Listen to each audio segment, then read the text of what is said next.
Good afternoon. Happy Sunday, everyone. My name is Otomaris Rivera. I want to welcome you to Inspiring Queens, and just my goal here at Inspiring Queens is to motivate my lovely, beautiful queens through motivation, affirmation, and inspiration. And so I wanted to come on here today because a few days ago, the Lord dropped in my spirit a message, and the message is bury it and let it go. So if you guys see me looking over to the side, I did write down some notes because I really feel like I want to share everything that the Lord dropped in my spirit with you guys, and I don't want to miss anything. So like I said, if I look over to the side, is because I'm looking at some notes that I wrote down. And also I want to apologize ahead of time. My allergies are acting up a little bit, and I am at work, but it's not about where you are. It's about doing what God tells you to do.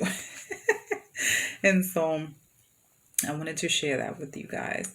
So I'm going to be reading a verse that after the God dropped this message in my spirit, God also gave me a verse to share with you guys, and it's from 2 Samuel 12, chapter 12, verse 20 to 22. And it's about the story about King David and how he dealt with the death of his son.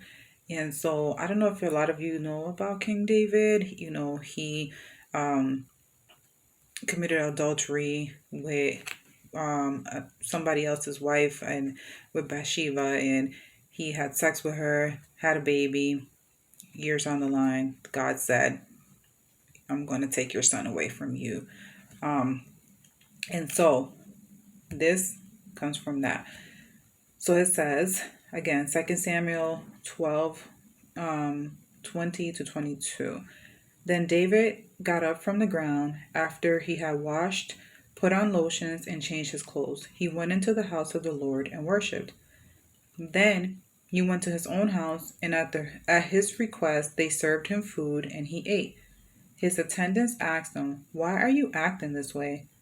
While the child was alive, you fasted and wept, but now that the child is dead, you get up and eat." He answered, "While the child was still alive, I fasted and wept.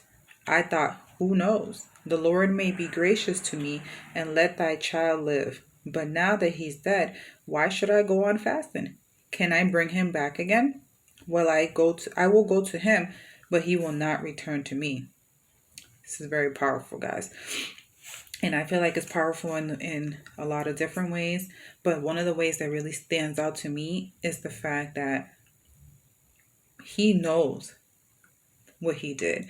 He knows that the death of his son is a consequence of his actions. However, he still felt that he should hold up hope, hoping that God would probably spare his son. But once he realized that God wasn't going to spare his son, he got up and he moved on, which is something that I feel like a lot of us don't do. And that's why the message is bury it and let it go. So I just wanted to say, so you see, even with King David, he realized that once the situation was dead, he had to move on. He had to dust himself up, dust himself off, clean himself up. He put on his best outfit, look good, smell good, carry on, and continue to bless the Lord, okay? I feel like a lot of times with us, we will continue to try to give CPR to situations where we know are long gone. Even with CPR, right? Have you realized that you can give CPR to a person for a certain amount of time, and after a while, you realize that CPR is not going to bring them back. So what do? You stop. You completely stop. You give them CPR, you keep going. Even the emergency personnel and the doctors, after a while, they call it. And you know what they call it means. They call it time of death, because they know it's no longer going to come back. The person's gone.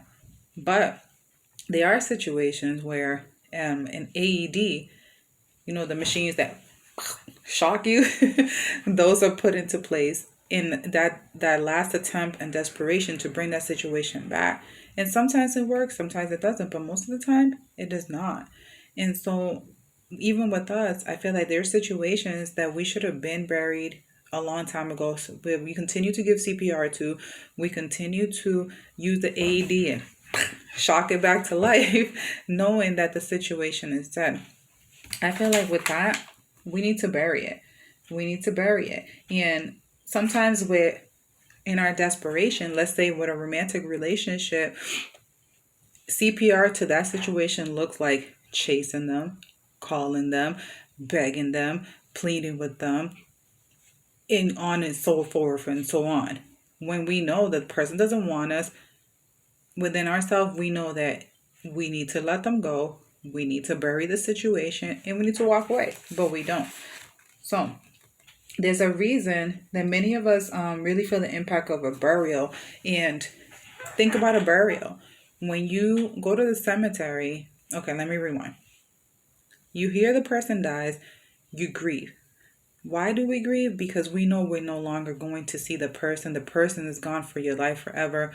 But yes, we grieve during the whole week, but there's something about the burial. There's something that when you get to that cemetery and you see the open plot, the hole in the ground, the casket is like over it, over the hole, and they start bringing the casket down.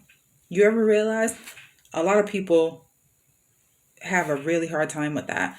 They emotionally fall apart. Some people faint. Some people just, I mean, they want to jump on the casket.